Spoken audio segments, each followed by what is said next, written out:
So all the students are in with the Discovery programme going through a workshop on replicas. It gives us a bit of breathing space on site, so we're going to do a quick update and catch up on a few loose ends on site while they're in there. So we'll start with cutting 4. So the last time we talked about cutting 4, I believe it was a lot smaller. We hadn't done near as much, but Ruth has been supervising and working very hard here with a bunch of students in the last couple of weeks.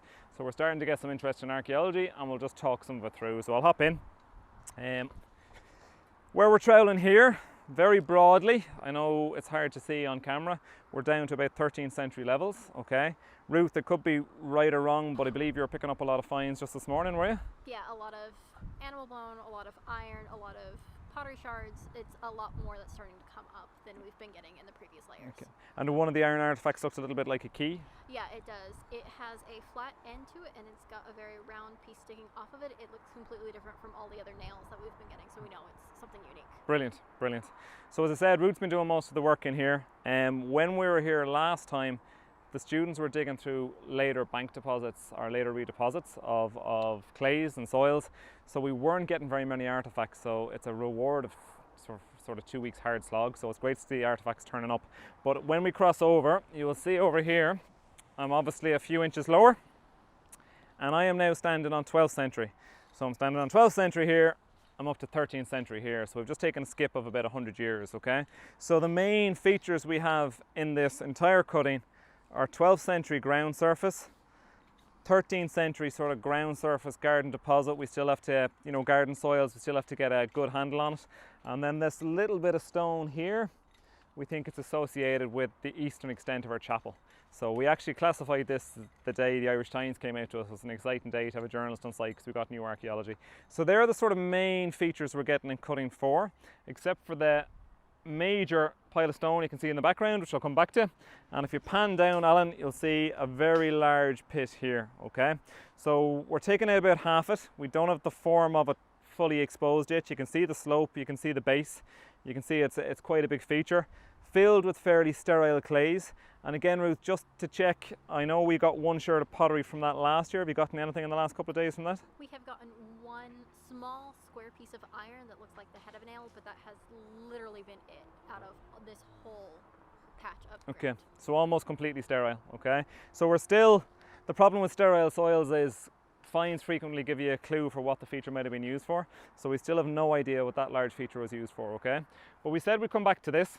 So last time we spoke, I don't even know if this was exposed. If it was, we were interpreting it at the time as maybe rubble deriving from the east end of the chapel. That is still quite a possibility, but just bear in mind we have a lot of stone there, and then we'll point out some other stone that we're starting to expose in cutting 3, and we'll sort of tease out that maybe this stone could have a different significance than what we originally thought. We're not sure yet. Stay with us and we'll figure it out in the next few weeks. So we'll nip over to cutting 3 now. Thanks, Ruth. Yep. We're over in cutting 3. It's abandoned except for Daphne, who's doing a bit of sieving while everyone else is getting talked to and lectured. So you'll remember from previous updates, if you've been watching them, that cutting 3 is our chapel cutting, or the building we're very attentively interpreting as a chapel. We have 3 walls, a lower wall, higher wall, and a connecting wall in the middle. But we've since started going through the ground surfaces here, the floor surfaces, and exposing some new features. So I'll hop in and I'll point a couple of them out. So again, I am back down to the 12th century here. So in previous updates we will have talked about cutting 1 and cutting 2, and we will have talked about this grey sort of silty marly surface that we have over much of the site that we believe to be 12th century. We're now down to that surface on this level, okay? But as I walk up again, you'll see an awful lot of rubble, all these stones, okay? These are obviously stratigraphically above the 12th century levels, but they're sort of below our 13th century bank. So our bank was extended in the 13th century.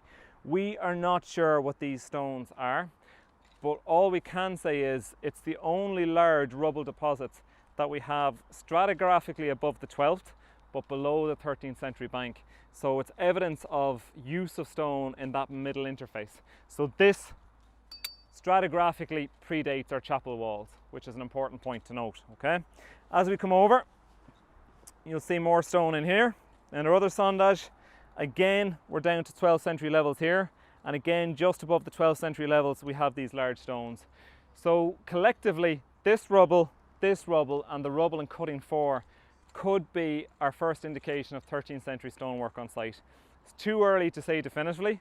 All we can say is we have a lot of rubble stone, as I said, at the interface between 12th century levels and our later 13th century bank. So this could be related to stonework that was going on site associated with the castle potentially that we know was on site by 1231. So just stones, but very important stones. You can also see that one of our students in the middle here, this is what we call a section line. They're just setting up our line and our spirit level, getting ready to draw the feature itself. So a post hole, bam, smack in the centre of the site. It's only one. It's very hard to tell what one post hole is or what it's doing. So that's pretty much sort of where we're at with cutting 3. Still a lot more to be done. But this group of students have only been excavating for 4 or 5 days now, and they have another 10 to go. So hopefully we will know an awful lot more about what's happening in cutting 3 by our next update. So we'll nip over to cutting 1, where there's been some progress as well, and then we'll go to our brand new cutting 5, which we're all excited about. Okay, so I'm standing in the middle of cutting 1. We're sad to nearly say goodbye to this. We have to tidy up the paperwork. We've talked about in previous updates how much we dig or don't dig and why we do it. So we've dug enough in cutting 1 to classify the archaeology and to understand what's going on without removing all the site. We're only removing a portion of it. So when people come back in another generation, if they want to look at the site again, there's plenty of it left. They'll probably have better techniques and I suppose a more informed understanding than maybe we do now. Certainly we know more than they did 30 years ago. So we leave as much of the site behind as possible. It's one of my favourite cuttings in some ways because the stratigraphy is so clear to see and because we have so much masonry. So we're standing within a stone structure here. There's walls all around us. What we wanted to do was take down the interior of the building and figure out what the strata were doing. And you can point out here, with all this burnt soil, we have our 13th or 14th century surface. And directly underneath that, starting from about here, we have those grey marls again, which is our 12th century ground surface, and directly underneath that we have the natural soil. So there's no more archaeology to be dug in here because we're not going to expand any further. The next challenge for cutting 1 really is how do we backfill it and how do we continue to present the archaeology to the public, because some of our nicest walls are in here, but obviously we want to make sure they are safe and kept sealed beneath the ground. So we will backfill it, we will cover them over, and then we have to think how do we mark those on the surface I should say. And that's a conversation we have to have with the park, and we have to have a national monuments, and it's something that's going to have to be articulated out over a process of months. So there's so many more things going on this site than just the digging the archaeology. There's also the public archaeology and how we explain the site to the community and to the wider public. But that's cutting 1, nearly finished, but we'll go and look at our new cutting. As one shuts, another one opens, so we're delighted to be starting at cutting 5 in the last week or 2, and we'll nip over and have a look over there. Here we are, we're delighted to be in our brand new cutting 5, which is here. So you'll see straight away it's an unusual cutting that it goes upward instead of downward, okay? So the last time I think we gave an update, we mentioned that we didn't know this series of soils was here, okay? It was completely concealed beneath trees until the park uncovered it during felling, and we're absolutely delighted because it's the only intact ditch fills that were left after the 1980s excavation. So we get a chance to look at it through our own eyes and through fresh eyes. It was left presumably to give a bridge in and out so people could come in and out, because obviously our lovely concrete bridge that's now over to my right wasn't there at the time. But since we last had an update, Gwyneth, who's just behind me, has been in here with a team of students. We've been cleaning it down and we've been having a look at it, okay? So you can see first and foremost, it's rock cut, okay? So we couldn't see, there was 30 years of topsoil. This stuff has accumulated over the top in the interim. So we can confirm absolutely that it is rock cut. We can also see at what point the rock comes in, so we might be able to estimate the volume of rock that was taken out when they're digging, which will give us an indication of how much rock might have been quarried from the digging of this for use on construction of buildings inside. Certainly wouldn't have been enough to construct what they needed to construct inside, so would have had to bring in stone from elsewhere.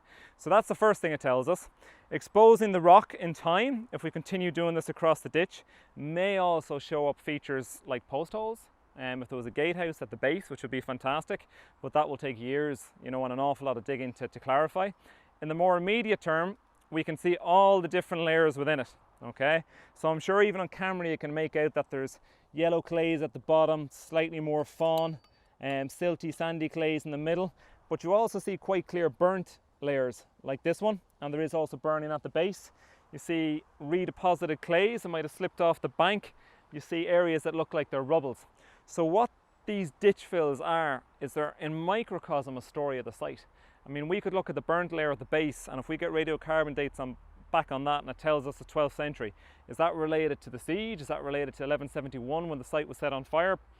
If we look at this in the middle of the ditch, they're no longer cleaning out the ditch, they're no longer keeping it empty. Does that mean the defensive nature of the site isn't needed anymore, that the colony is more stable? And why is there a second burnt layer in the middle? Was there another burning episode in site that we don't know about yet? So looking at these fills systematically, we will in time get a clearer picture of what was happening within the ringwork itself.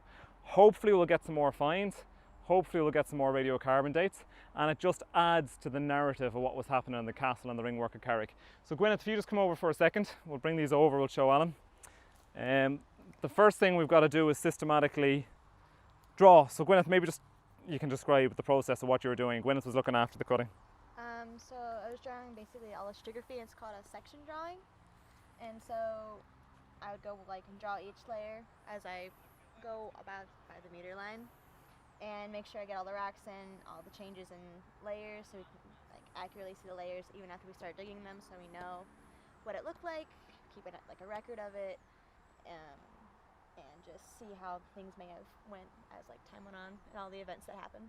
Great, thanks Amelia. So what we were saying previously, if I take this drawing, this is a systematic record of what's there now, because we're obviously going to start digging through that and taking it out. So at least we have a good record of what was there. Again, you can see all the different layers, the dark or black layers at the bottom, the various different rubble layers, there's a burning layer in the middle. So we have a good indication of what was there at the point we started. We'll excavate through it. It's called preservation by record, because obviously we're going to remove this, all right? But remove it for very good research aims. We'll also take a series of samples from that. So hopefully by the next update, by the time you come back, we'll start digging into these layers, and we might have a better indication of what they mean. At the minute we're on full-on recording mode. Okay, so that's cutting 5. That sort of rounds out. We've been excavating in the last couple of weeks in 1, in 3, in 4 and in 5. Cutting 2, as you know, is finished, and maybe next year we'll get into cutting 6. So thanks for watching, and we'll see you again soon, folks.